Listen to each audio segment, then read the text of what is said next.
So I think I gave you some basic ideas about John Dalton's atomic theory, first law, second law, Gay-Lussac's law, Variance law hypothesis, and then what is kinetic theory basics, right? So we talked about these things. So some of the important terminologies, which is a bit confusing. I'm sure you have studied this in chemistry also, but I'm sure every time I see many students confusing some basic things. Okay. So m can refer to the total mass. Small m I can take it as molecular mass, meaning mass of one molecule. M naught is molar mass. Okay. M naught refers to the molar mass. Rho is the mass density. M is number of molecules. Chapter n. Small n is number of molecules per unit volume or number density. Okay. Nu is number of moles or universal gas constant. R is specific gas constant. Kb Boltzmann constant. E is kinetic energy per unit volume. Okay. So as we go through this, you will come back and you have to check all these things. K is a constant. T is absolute temperature. U is AMU is atomic mass unit, mass of the proton. Okay. So I'm sure you have come across some of the things in your chemistry, right? So universal gas constant is R is equal to 8.314 joule per mole per Kelvin. Kb Boltzmann constant, we'll talk about it. Na is Avogadro's number, 6.02 into 10 power 23, okay, which is 1 mole. So remember, I told you somewhere else, 1 dozen means 12. Okay, it's not 12 bananas, right? Only if I say 1 dozen banana, then it is 12 bananas. If I say 1 dozen apples, then it is 12 apples. Similarly, if I say simply 1 mole, you cannot say whether it is atoms or molecules or ions or particles. Okay, so make a note. Very often, I've seen students making mistake here. So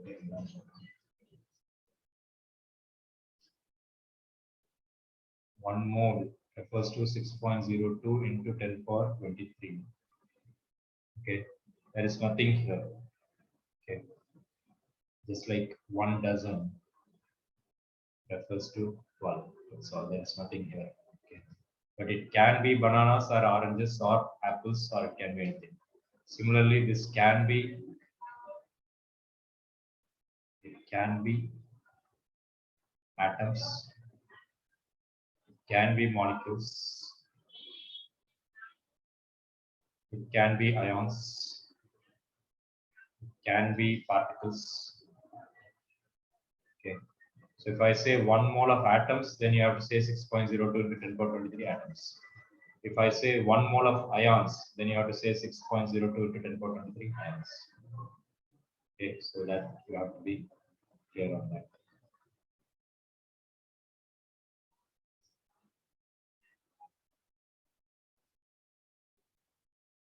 One U is nothing but atomic mass unit, and that happens to be mass of the proton, which is 1.6 into 10 power minus 27 kg. Celsius, if I add it with 273, I'll get the Kelvin temperature. There is something called STP, old STP, and NTP. Okay, so standard temperature and pressure. So the standard temperature and pressure nowadays is 0 degrees Celsius and 273 Kelvin. Okay, so 0 degrees Celsius means 0 plus 273, so 273 Kelvin, and 100 kilopascal is taken as the pressure, standard pressure. So V molar happens to be 22.7 liters. In this particular standard temperature and pressure, volume of 1 mole of gas will be occupying 22.7 liters. If you take old STP, it was 0 degrees Celsius, but then we used to take it as 1 atmospheric pressure, which is 101.325 kilopascal. But then for whatever reasons, I do not know, maybe achieving this in the laboratory setup might be difficult, so they take it as 100 kilopascal. Okay, and don't forget, atmospheric pressure is not constant everywhere, right? If you go to Chennai, it will be this value. If you come to Coimbatore, it will be less than this. If you go to Ooty, it will be much more less than this. If you go to Mount Everest, it's going to be much more plus than this. So it means it's not a constant value. Okay. But for reference values, right, very often we'll be talking in terms of STP. So if you see V molar as 22.4 or 22.7, don't get confused. It's because of the difference in the pressure. Sir, how did you calculate this V molar? Again, you have to go to the ideal gas equation. So PV is equal to mu RT. Suppose if you do the math over here, right? I told you this is 100 kilopascal. Volume is what I want to calculate. P. You're talking about 1 mole. So it means mu stands for number of moles. So it means this is taken as 1 mole. R, just now I told you, universal gas constant is 8.314 joule per mole per Kelvin. Temperature, just now we talked about STP is 273 Kelvin. It means Kelvin cancels, mole cancels. So what is remaining is joule here, which is Newton meter.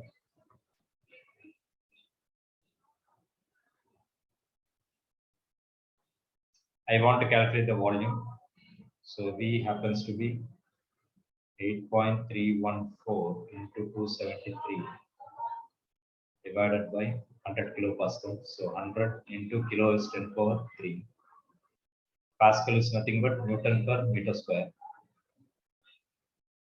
So Newton per meter square. Here I told you joule will become Newton meter. So Newton cancels. Okay.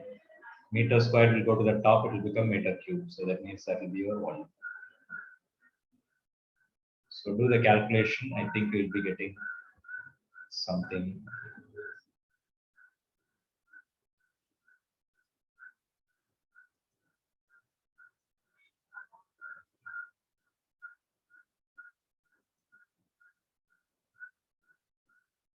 $22.7, right?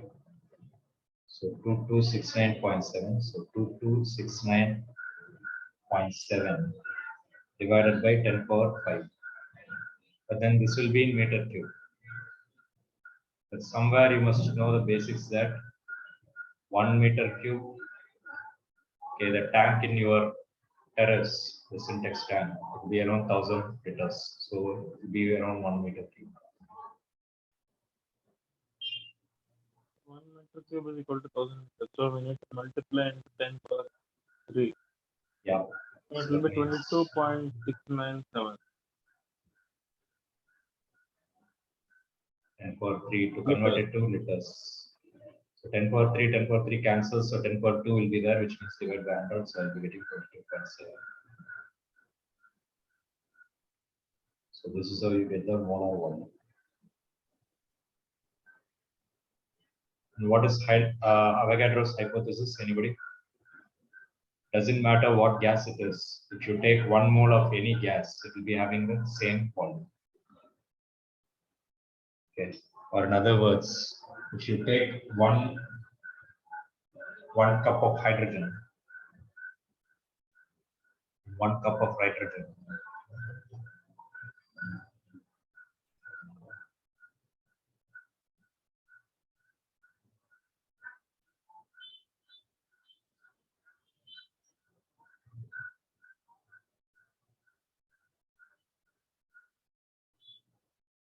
so it doesn't matter what gas it is, right? If the volume is same, the number of moles will also be same. Okay, so take it down. Same volume means same number of moles for different gases. But what is the condition?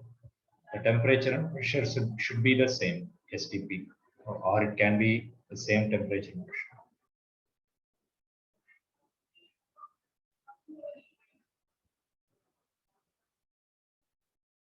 because if you change the temperature and pressure, right, the number of moles will change. Any questions? Everyone following how I got 22.7? So if you substitute it in the ideal gas equation, you get this.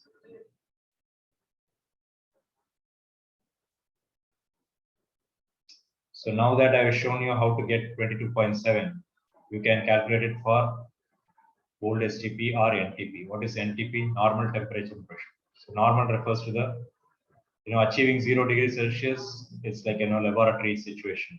But usually for our room temperature and pressure, it will be 20 degrees Celsius, which is 293 Kelvin, and then 101.325.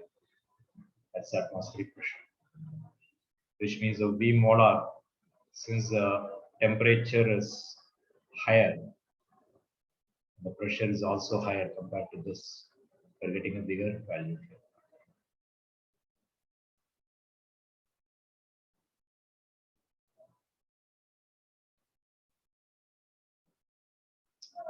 Okay, this is a very, very simple one, but still, I've seen many students making a lot of mistakes here. Okay, that's the reason why I have this table. So study this properly. So let's take an example of hydrogen, right? Let me copy this.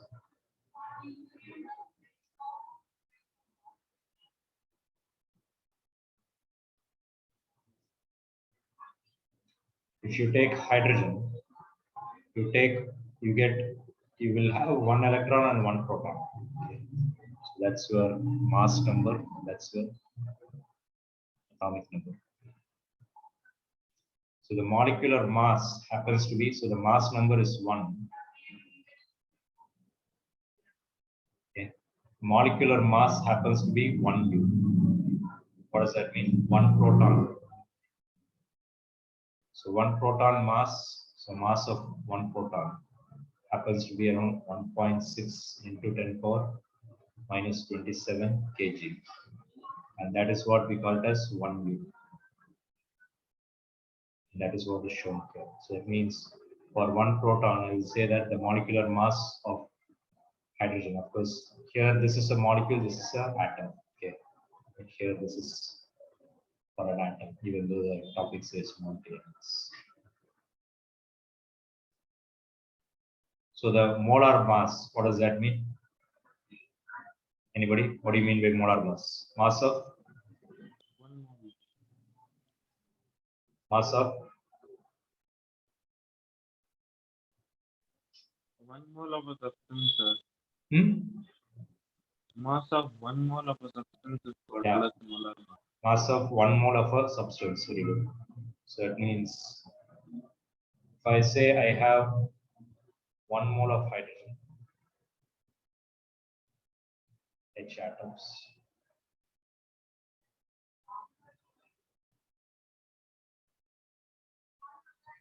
So mass of 1 mole of hydrogen atoms is equal to 6.02 into 10 power 23 atoms into mass of 1 atom is 1 U.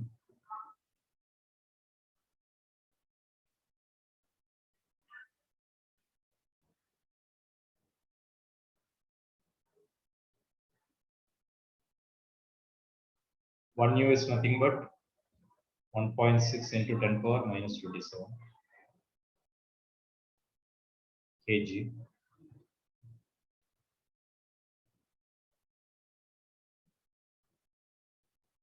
Six into 1.6 approximately you will be getting 10, I think.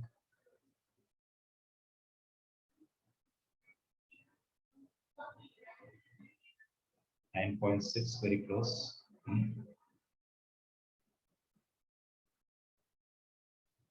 I think this will be 1.67.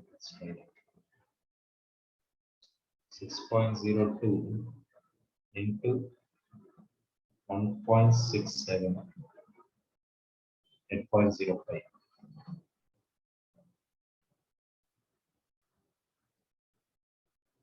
Into 10 power minus 4. 23 minus 27 minus 4. Kilo is 10 power 3 gram.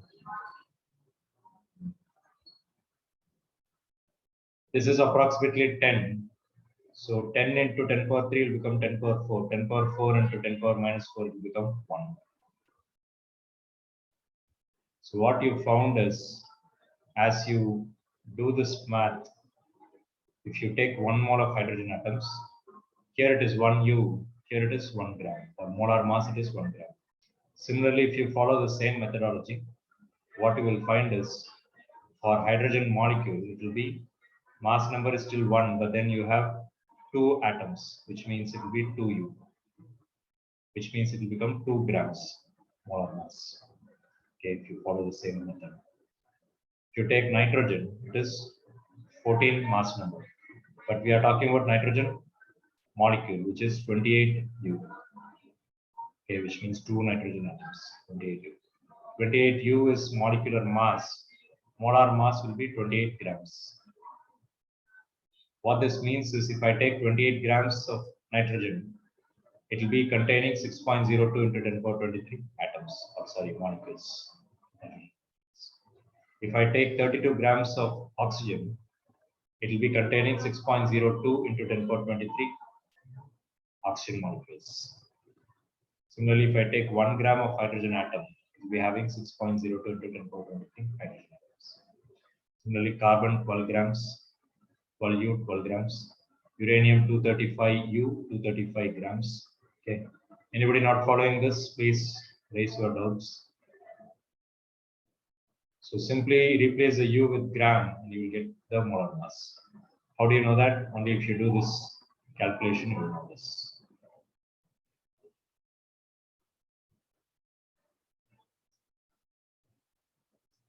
Okay, very important table. It will be useful for your chemistry also.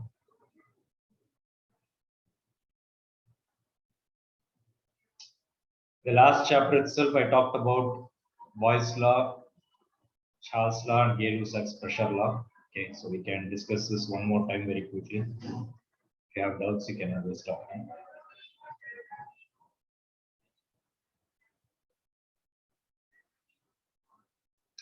What did I say? When you compress this, the pressure is increasing, but the volume is decreasing, which means pressure is inversely proportional to volume.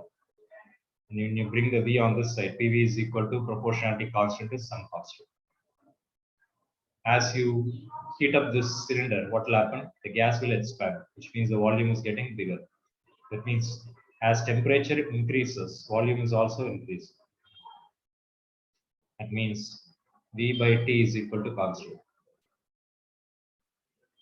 As you heat up this, suppose if there is a stopper here, not allowing the piston to go up, then the pressure will go up, just like your pressure cooker. Okay. So the pressure increases. So as temperature increases, pressure increases. So P by T is equal to constant. If you draw this in a graph, P is inversely proportional to V, means as V increases, P is decreasing. I have told you 1,000 times, if you see a curve like this is not an inversely proportional graph. Only if you see a curve like this, it's an inversely proportional graph. Why? Somewhere in your 10th standard, you have studied that this is something like your 1 by x reciprocal graph.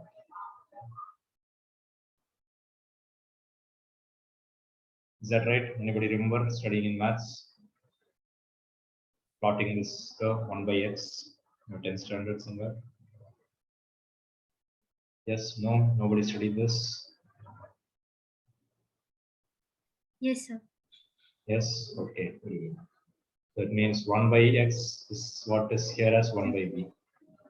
That means pressure and volume are inversely proportional. So this is not a inversely proportional graph. This I would call it as negative slope. Whereas this I would call it as inversely proportional graph. Charles' law, as temperature increases, volume is also increasing. I told you in the last chapter or the previous chapter somewhere, if you extend this dotted line, right? If you extend this solid line as a dotted line, very interestingly, all these lines will go and meet at some point. and that point happens to be minus 273.15. And since scientists thought that there is a very important, theoretical importance for this point because all of them are meeting at the same point, they call it as absolute zero. Okay. Why? Because if you have a graph like this, I would not call it as y is proportional to x. Okay, so this is not proportional.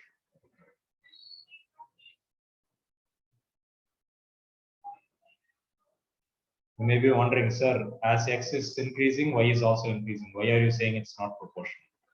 Well, we say that only when it is passing through the origin, we will say it is proportional.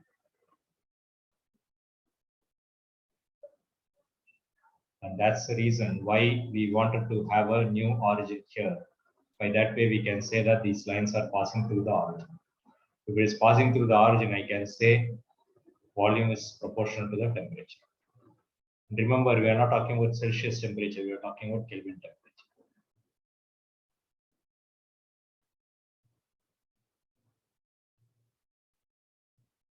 Same thing is applicable for pressure. Okay, so I'm not going to say that again unless anybody is not here. Can I move on? Everyone following this or not? Yes, sir. Yes. Okay. Yes, sir. Yes, sir. Very good. Sir. Yes. Yes, sir. If you want, you can write this as y is equal to mx plus c, which means v is equal to. If you are confused with this, what is this? Sometimes in your entrance exams, you will be getting this. Theta stands for the Celsius temperature.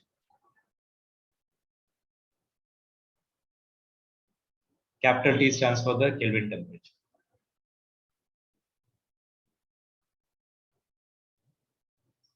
So if I elaborate, if I expand this, V naught plus V naught into theta by 273.15.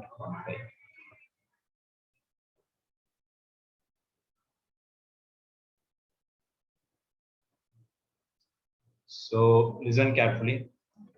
Y is equal to mx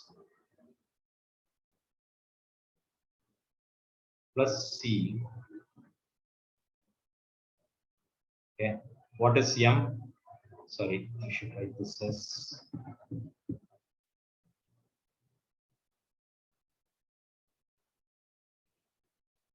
mx plus c. So I'm going to rewrite this as V is equal to V naught by 273.15. In place of x, you have theta. What is theta? Celsius temperature. What is C? V naught. What is V naught? In this graph, when the 0 degrees Celsius is happening, what is your volume? That is what is your V naught. So make some proper notes. You may get some numericals based on this.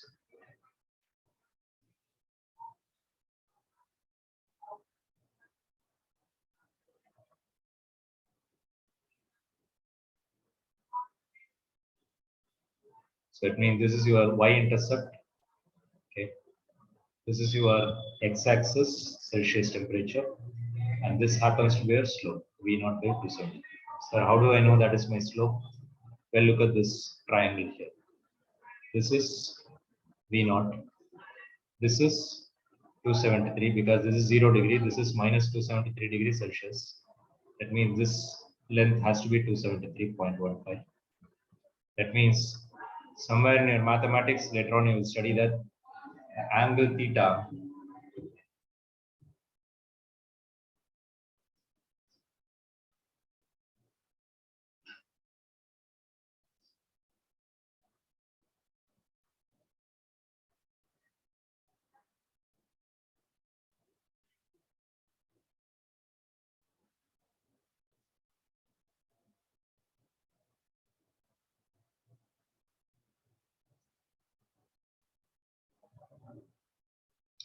Why? Because this point happens to be minus 273.15 degrees Celsius. That means this must be somewhere close to 270. So in your mathematics, dy by dx is what is your slope. So slope is equal to dy by dx. delta y by delta x. What is delta y? Change in y-axis. What is change in x-axis? 270.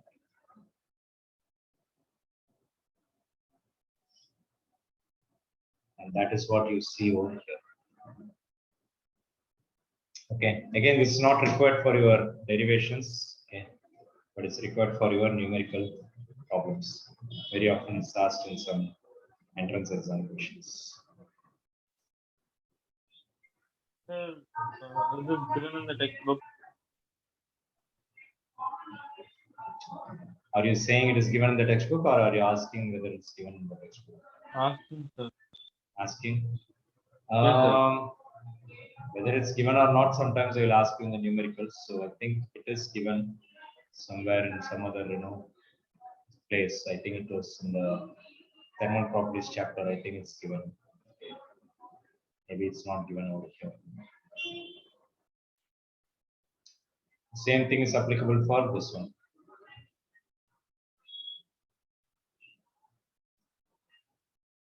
This is what is called gas loss. Based on this only, ideal gas equation has been devised.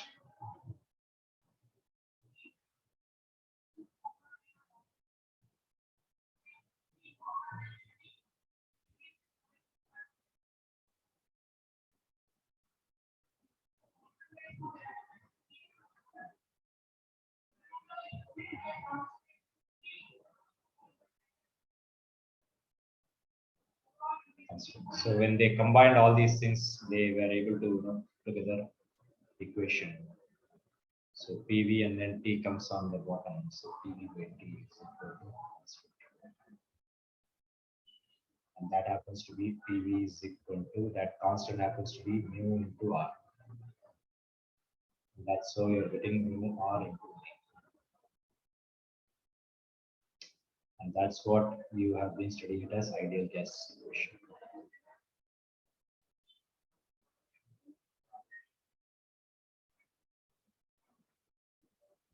And these are all your gas laws.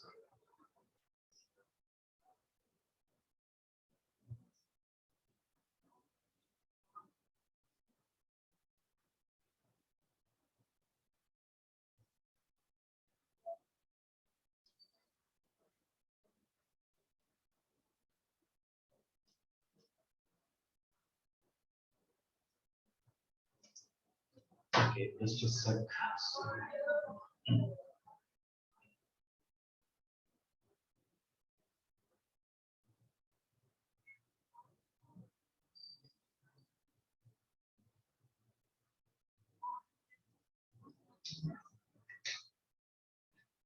Any questions? So this is why this is called gas law, and this is called the gas equation or ideal gas equation. What this means is, as the name suggests, it is ideal situation. In reality, there will be some errors. Okay, it will not be matching perfectly with this equation, and that's why it's called real gas. Okay, so in reality,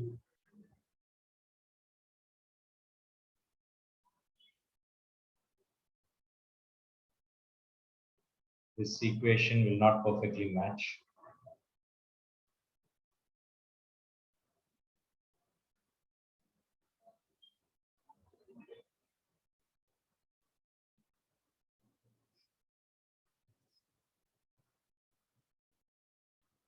With experimental results.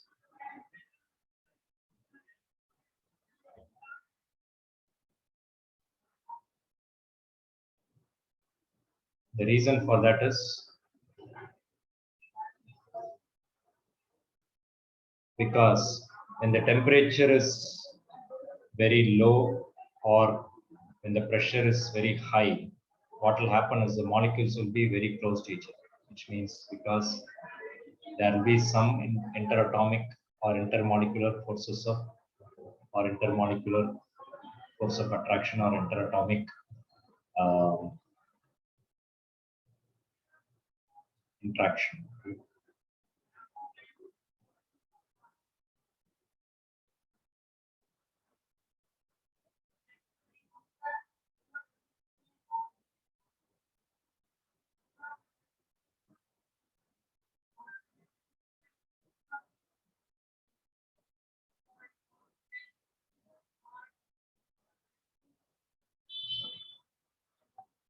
intermolecular, okay, maybe intermolecular separation. There will be some intermolecular interaction. We can say molecular interactions.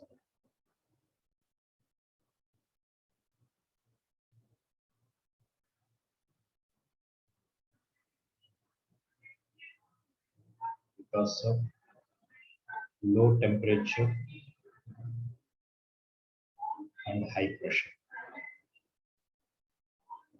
So as the pressure gets higher, the molecules will be coming closer and closer.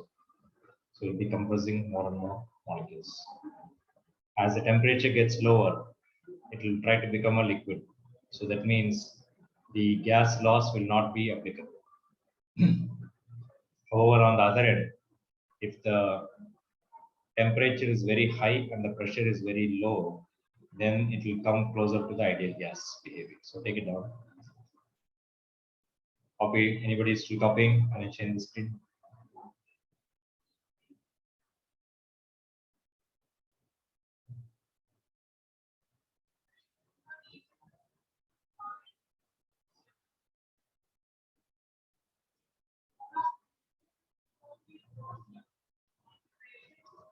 As temperature is increased and pressure is lower,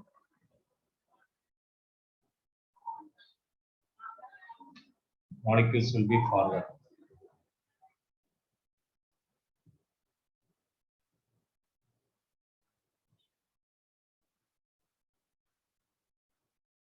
So molecular interactions.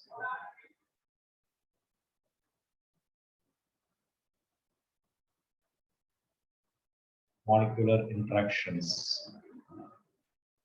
will be negligible.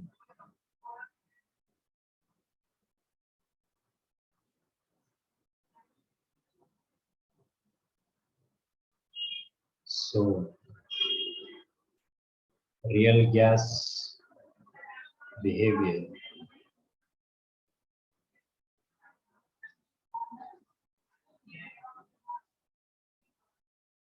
will come closer to ideal gas behavior.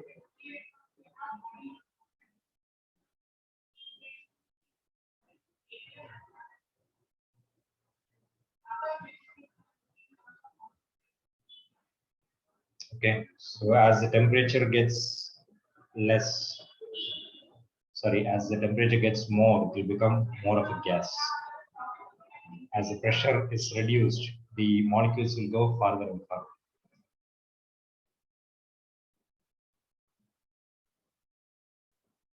It means the intermolecular attraction will be less.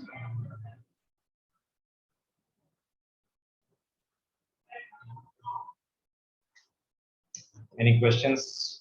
So you should know there is something called ideal gas equation, which is coming from Boyle's law, Charles law, and Gay-Lussac's pressure law. Okay. So, however, it is called ideal gas equation, meaning it will work only in a very ideal situation. In reality, there will be some molecular interactions, which means molecule to molecule attraction or repulsion. Because of this, the ideal gas behavior will be affected. However, real gas will behave like ideal gas when the temperature is very high, pressure is very low. So, anybody having any doubts, please raise your doubts.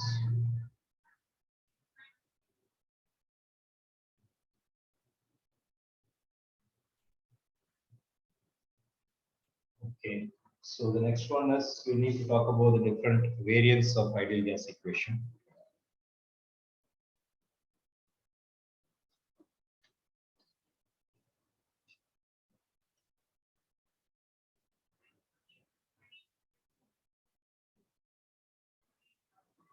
If you take the total mass divided by molar mass,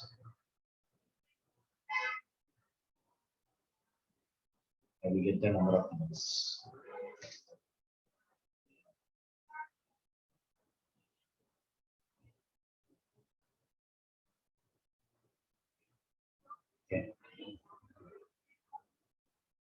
For example, if I have 64 grams of oxygen, molar mass is 32 grams. That means I can say it has got 2 moles of oxygen.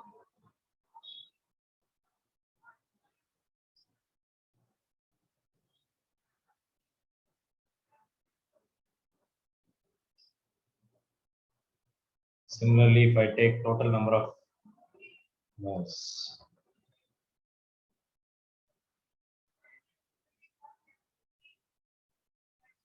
divided by the Avogadro's number.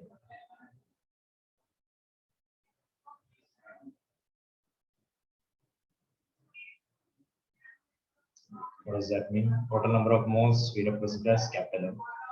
Avogadro's number we represent as NA. Okay. So if I say 24 bananas, right, I can divide it by 12 to find out how many dozens I have. So similarly,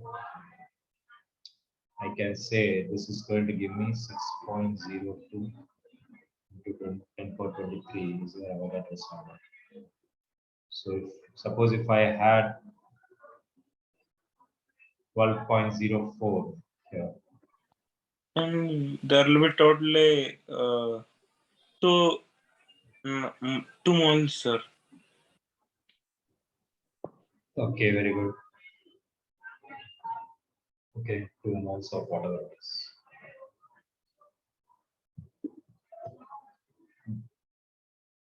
Okay, so this is also mu of mass. Everyone following?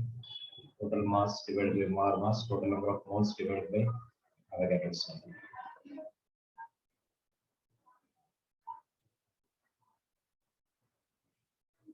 So I'm just giving you the basics. Next one is density is equal to mass by volume. You are all of you know this. There is something called number density. So instead of mass by volume, we put number of molecules divided by volume.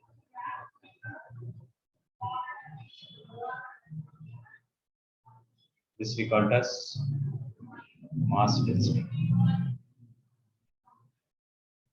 This we call as number density.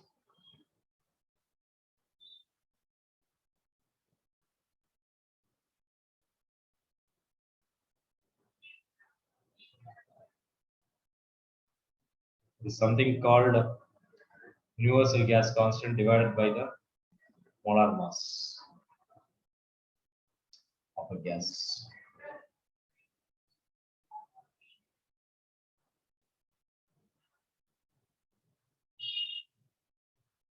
R we studied it as 8.314 joule per mole per Kelvin.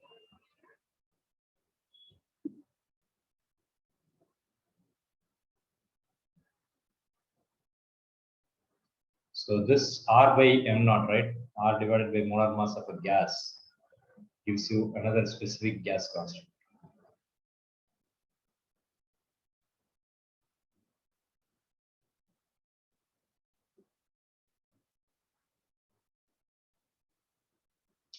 This is same for all the gases, but this will change for different gases. Why?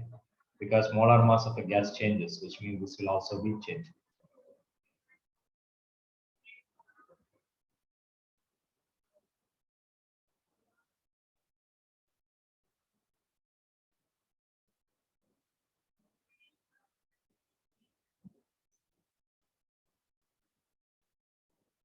This I would say same for all gas.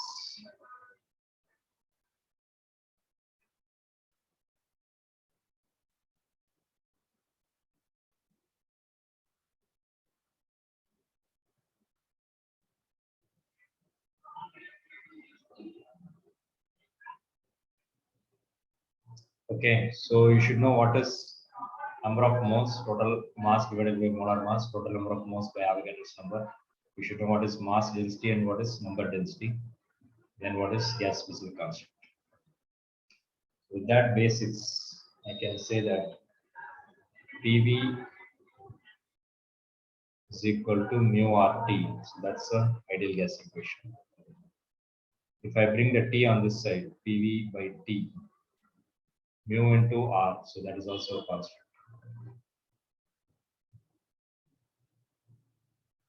Okay. So both these things are ideal gas equation.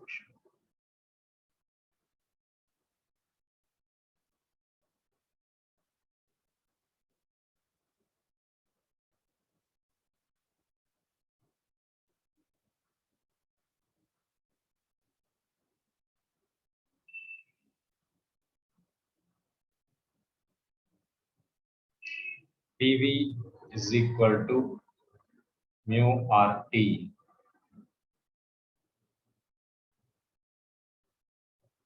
Mu, I told you it's total mass divided by molar mass.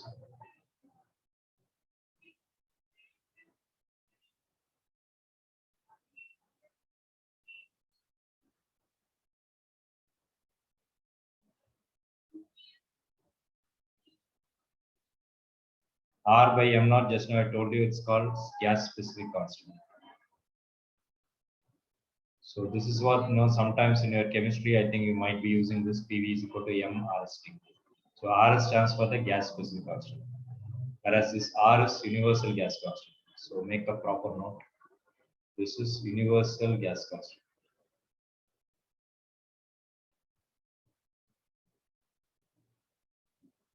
Meaning it will be same for all the gases.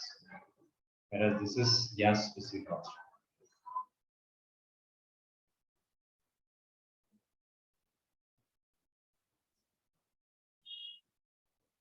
This is your total mass of the gas.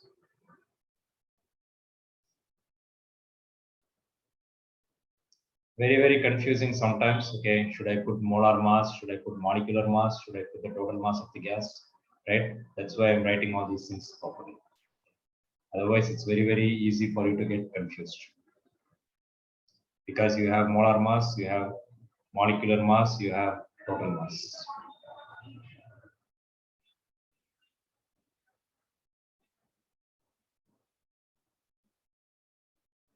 So this is one of the ideal gas equation forms, another form for ideal gas equation.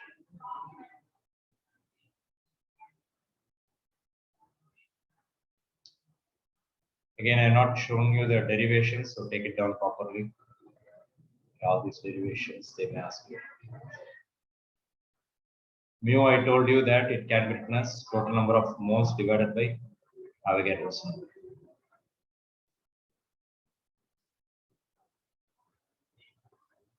R by Na, R is a constant, Na is a constant.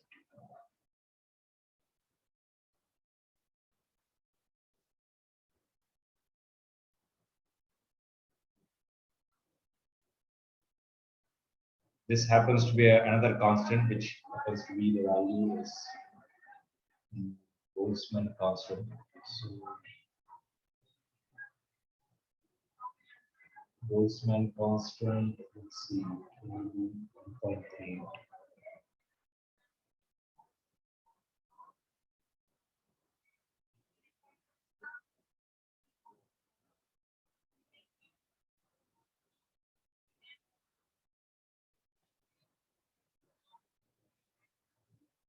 So you see, this is joule per mole per Kelvin, and this is 1 mole. So it means mole cancels. Sorry.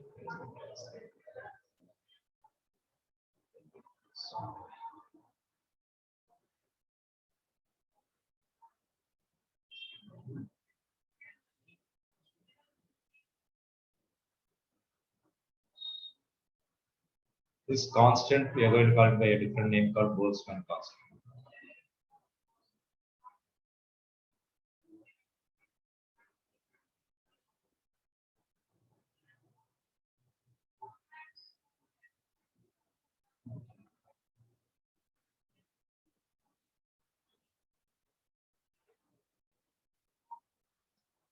This is for 1 mole, so this will be joule per mole in Kelvin divided by, this doesn't have any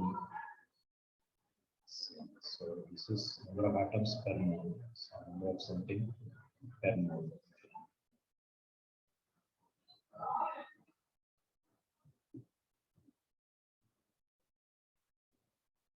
So 1 by mole is here, 1 by mole is here, so both will cancel. So what is left is joule per kilo. So that's a side note.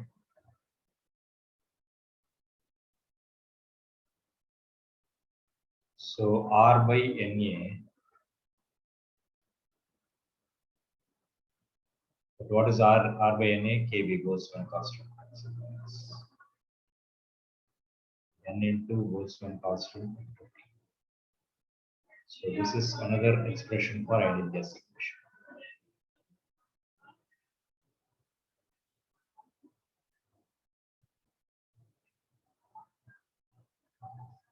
Or you can say total number of moles.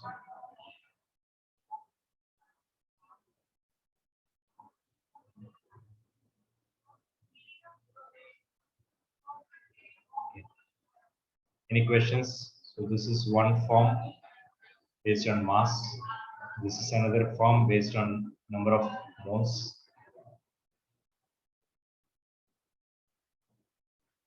If I bring the volume on this side, mass by volume will become density. So P is equal to M by V Rs into T.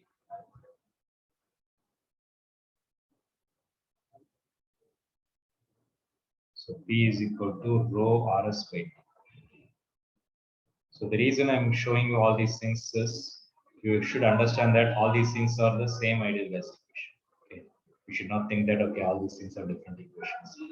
From one single equation, you are deriving all the other things. So mass by volume becomes density.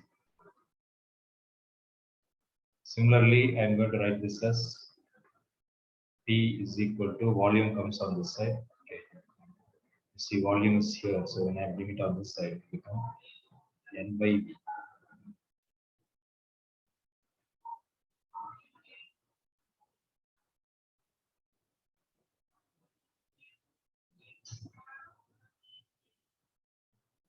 What is N by V?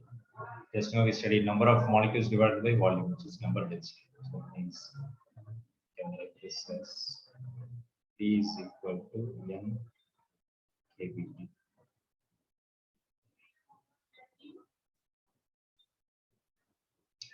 Here you got it as P is equal to rho RST. Here you are getting P is equal to N kBT. Okay. So let me show you the whole picture here.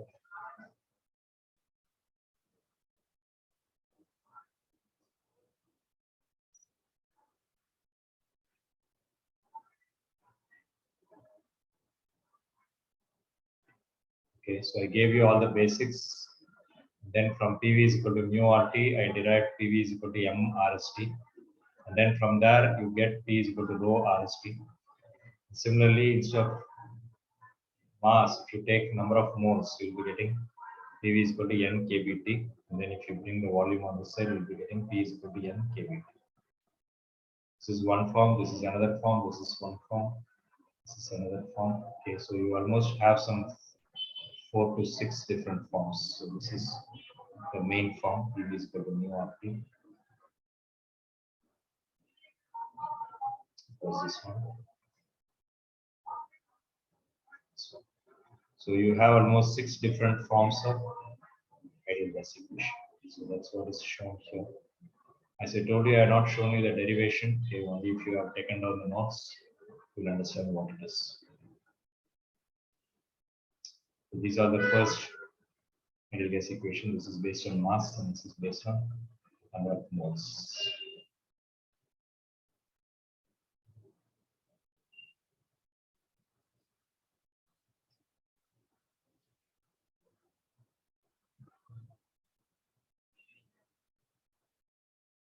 Any questions so far? I think this first page is very, very easy. Okay, nothing very difficult at all. Okay, then let's talk about kinetic theory of gases.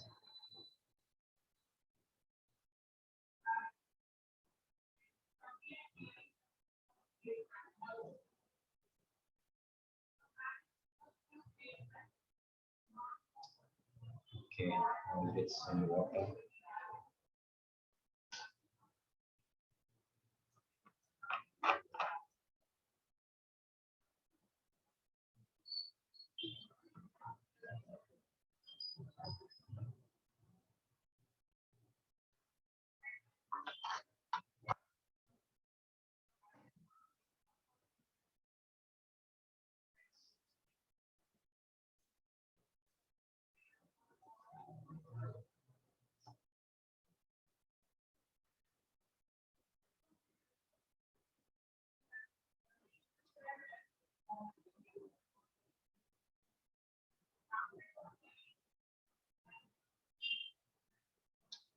It's a long derivation here. Okay, let's go through that derivation. Not even anything there.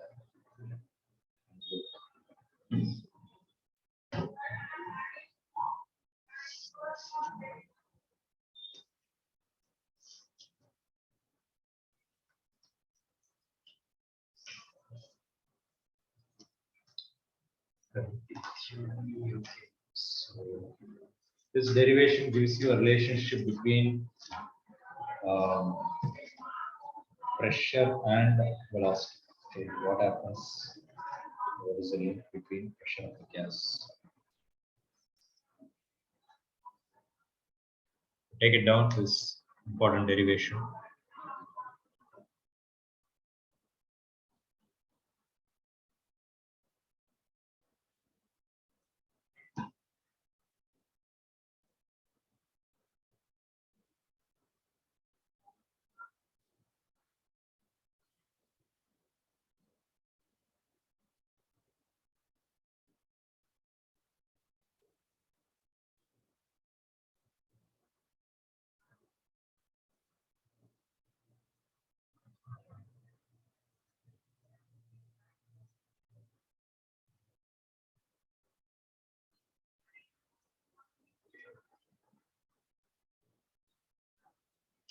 So pressure of a gas, derivation by kinetic theory.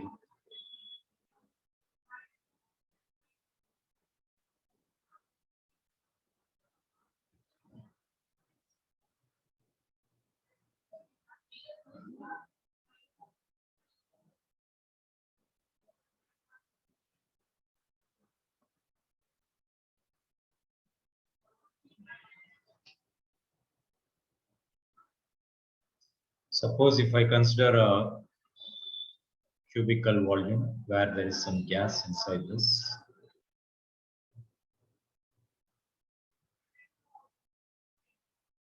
And let's say there is a gas molecule which is m, which is moving with the velocity v. So let's say it's moving in the x direction, vx. In reality, it can be moving in any direction, right? So let's consider the vx as a x direction velocity. After hitting in the wall, after this molecule hits this wall, what will happen? This will start coming back. Now the velocity will be minus vx. So this is a very, very interesting concept. So listen carefully. Suppose if I take a container and if I put a small brick inside this, a solid. Okay. Here, the pressure is still going to be atmospheric pressure, right? So the brick is not going to contribute for any pressure over here. It's only the atmospheric pressure.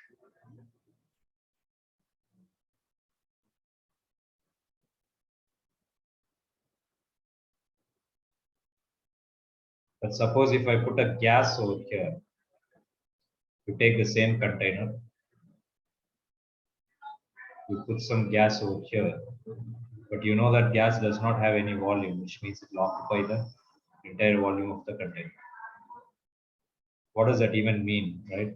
This has been slightly confusing for, this might be slightly confusing for some of the students. So what it means is if the container is, like a small bottle size, then the gas will be moving only inside this entire bottle.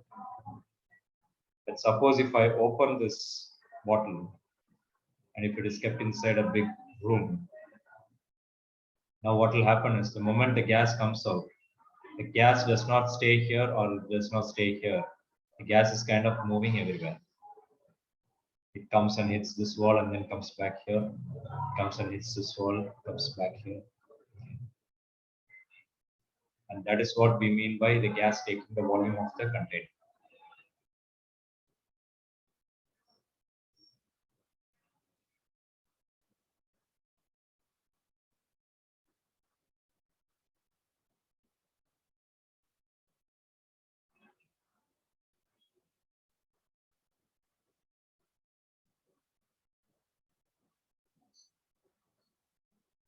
Okay.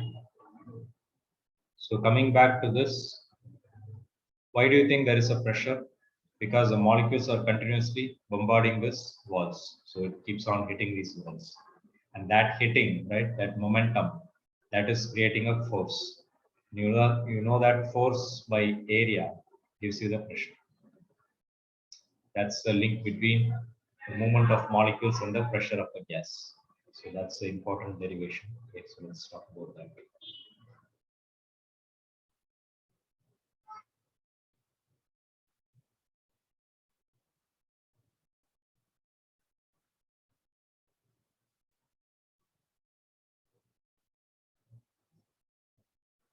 Momentum of one molecule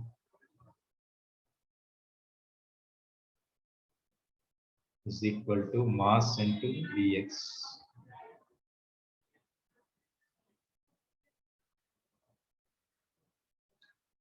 Momentum after hitting the wall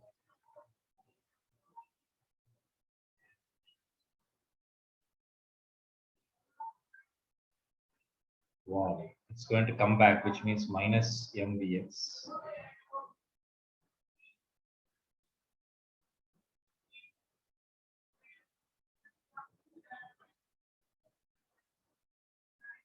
Change in momentum is equal to P final minus P initial. Remember, it's not pressure, it is momentum, which means minus mvx minus mvx. Why? Because this is positive, this is negative.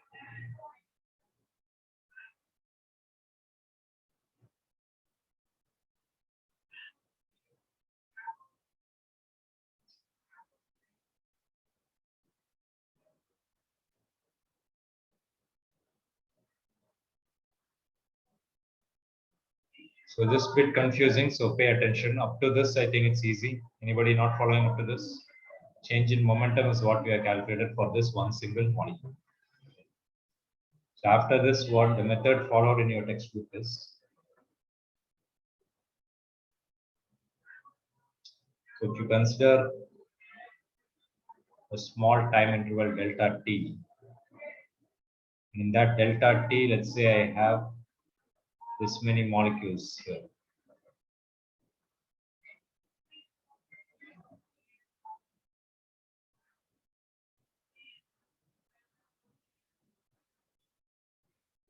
So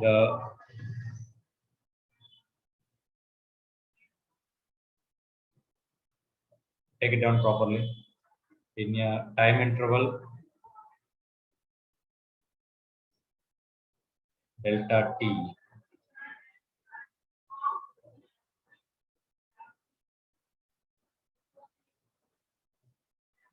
only molecules close to the wall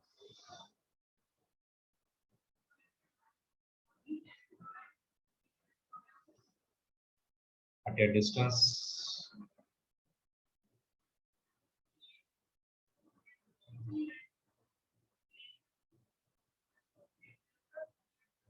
of Vx into delta t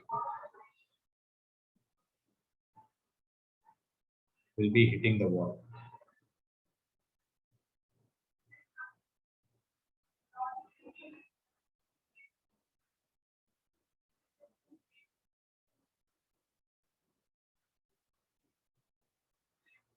but half of them will be moving in the opposite direction.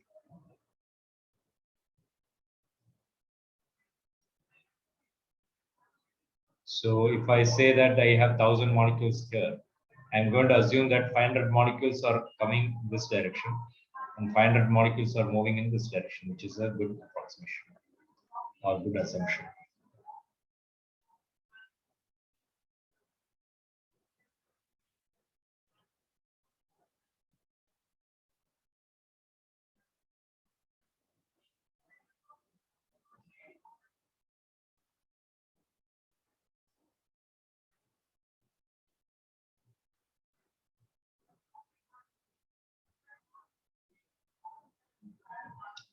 How did I get this Vx into delta t? Velocity into time will give me the distance. So that means this distance is going to be Vx into delta t.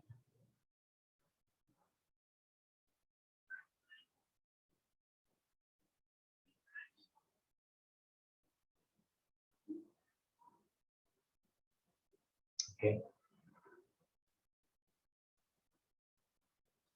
That means based on this concept, number of molecules hitting the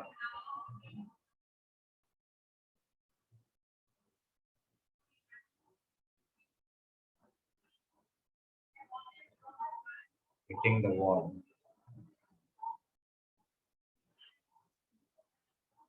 is equal to 1 by 2. Why 1 by 2? Only half the molecules are moving this way.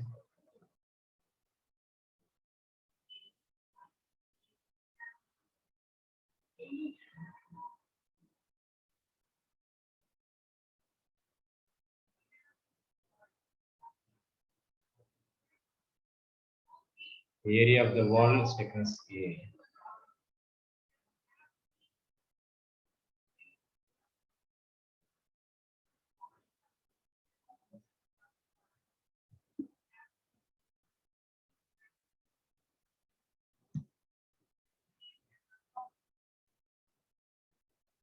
So if I want to find this volume here, right?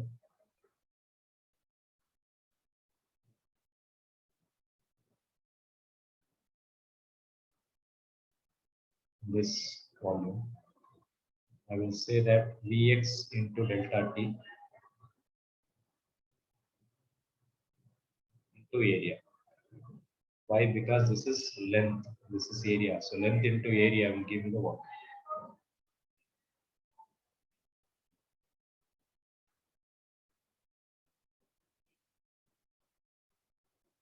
So this will give me half the volume, right? So this has to be multiplied by the number density. Yeah. What is number density? Number of molecules in a given volume. So if I multiply by, so for per unit volume, I have this many molecules. So in this small region or in this small volume, how many molecules will be there? So I need to multiply by that. Yeah.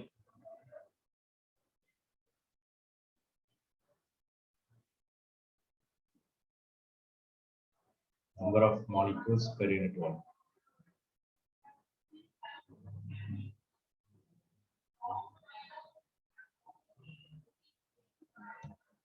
Any questions? Bit confusing, so please ask me your doubts.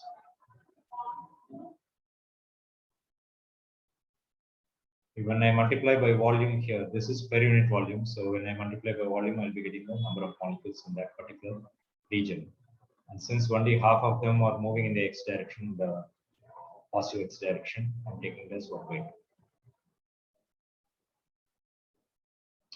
After this, it's the derivation is very, very simple. Okay. So this part is easy. Only this part might be slightly confusing. Okay. After that, it's very, very simple.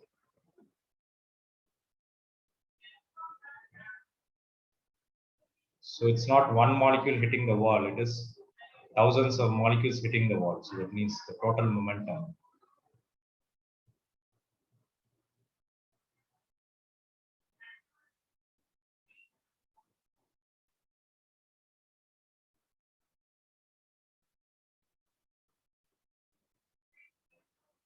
Hitting the wall.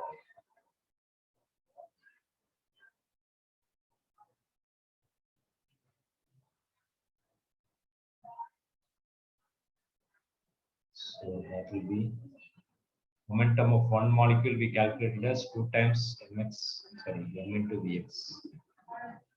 We dropping the negative here. Okay, we are interested only in the numerical number.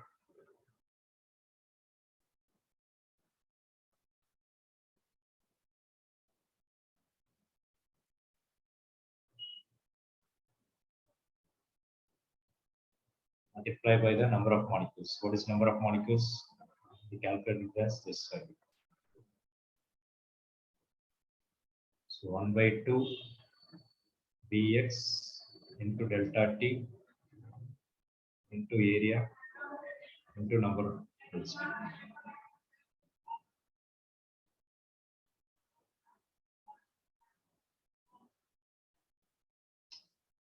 I am interested in pressure. Pressure is nothing but force by area. Force is nothing but rate of change of momentum. Newton's second law.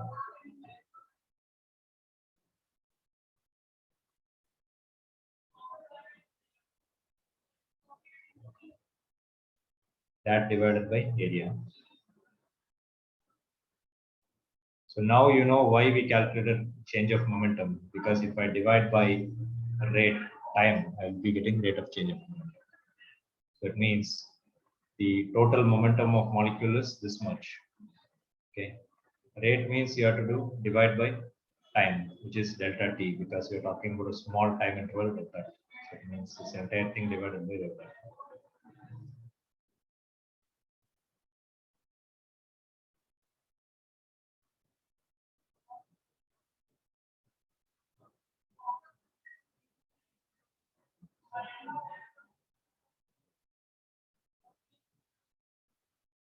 Divided by why divided by delta t, because it is rate of change of momentum. This is only change of momentum divided by area. So after this you'll get the answer.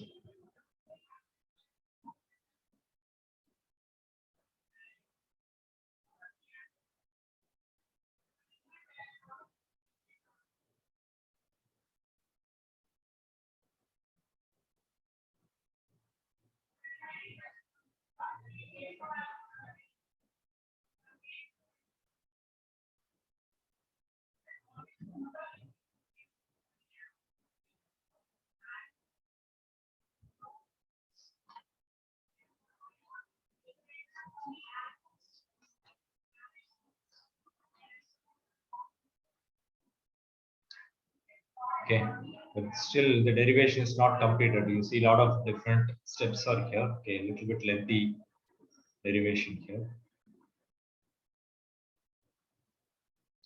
We assume that the molecules are moving in the x direction, but in reality, the molecule can be moving in any direction. That means you have the x component, you have the y component, and then you have the z component. We assume that all the sides are, it's moving at the same velocity. So it means we are going to assume that Vx is equal to Vy is equal to Vz. If you are wondering why, because when the temperature is increasing, it will start moving in all the directions, which means velocities are going to be same. Assuming isotropic gas.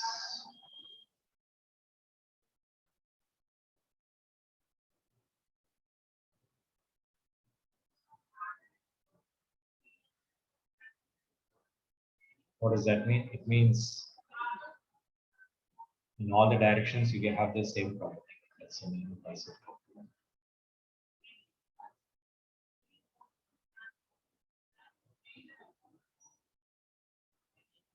So we are talking about three-dimensional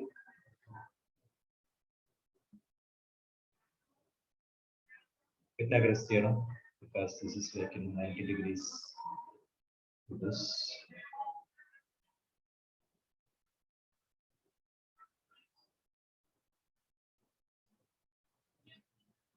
So we say this is Vx, this is Vy, and this is Vz.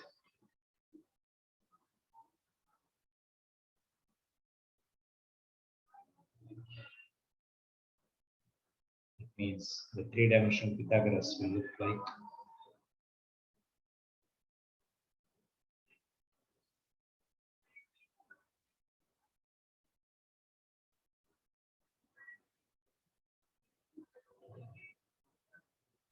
I told you Vx, Vy, Vz are same, which means this can be written as 3 times Vx square plus Vy is equal to Vx, Vz is equal to Vx.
So coming back to the pressure derivation, which we derived as pressure is equal to m into n into Vx square. Mass of one molecule, and this is number of molecules per unit volume. Right? So Vx square can be replaced with 1 by 3 V square. So it means 1 by 3 m n V square.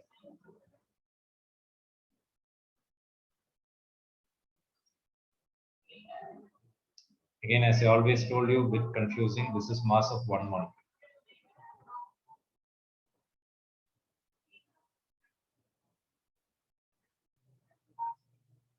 Okay, it's not molar mass, it's not the total mass, it's mass of one molecule.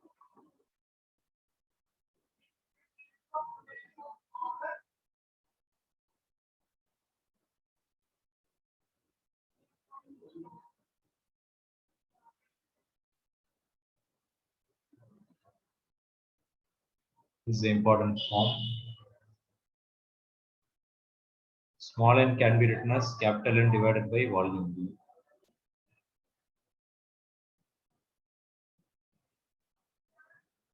This is velocity, this is volume. This is capital B and this is small v.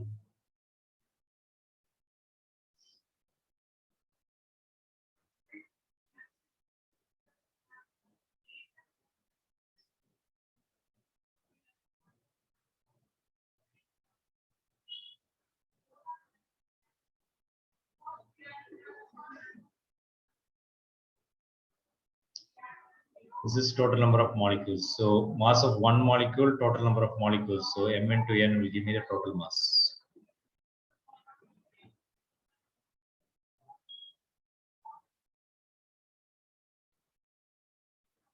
Mass by volume is nothing but density.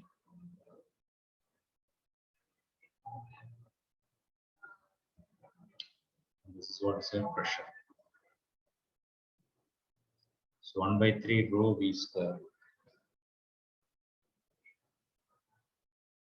So the density and the VRMS. So this is actually called as velocity of VRMS. Root means square velocity.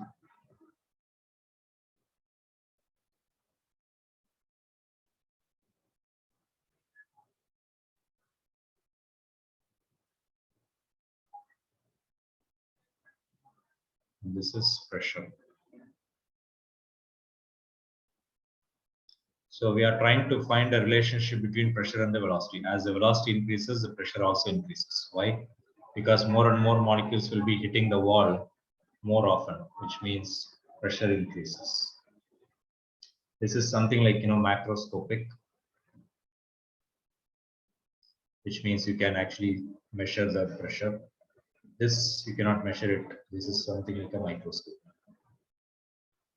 So what's happening in the microscopic level? Molecules hitting the wall, that is what is giving you the macroscopic effect, which is pressure.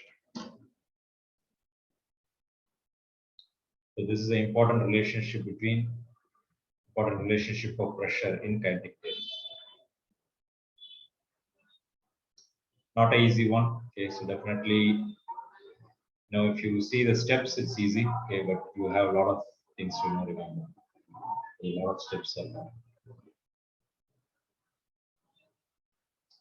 First momentum, then the total number of molecules, then the total momentum, then the pressure, then the Vx, Vy, Vz thing, and then only the final thing comes.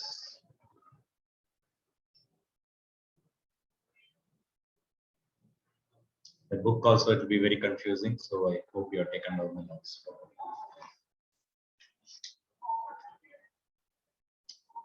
Okay, so what I completed here is almost this part is completed, this derivation I completed. The next class I'll be doing the derivation for this one. Okay. So after that, this is very easy. Okay, these things are very easy part. So most probably next class we should be completing this comfortably, this chapter. Okay, thank you all. If you have any doubts, stay back. Otherwise, you are free to go. Thanks. Bye. Thank you, sir. Thank you. Thank you, sir. Thank you, sir. Bye. Thank you, sir.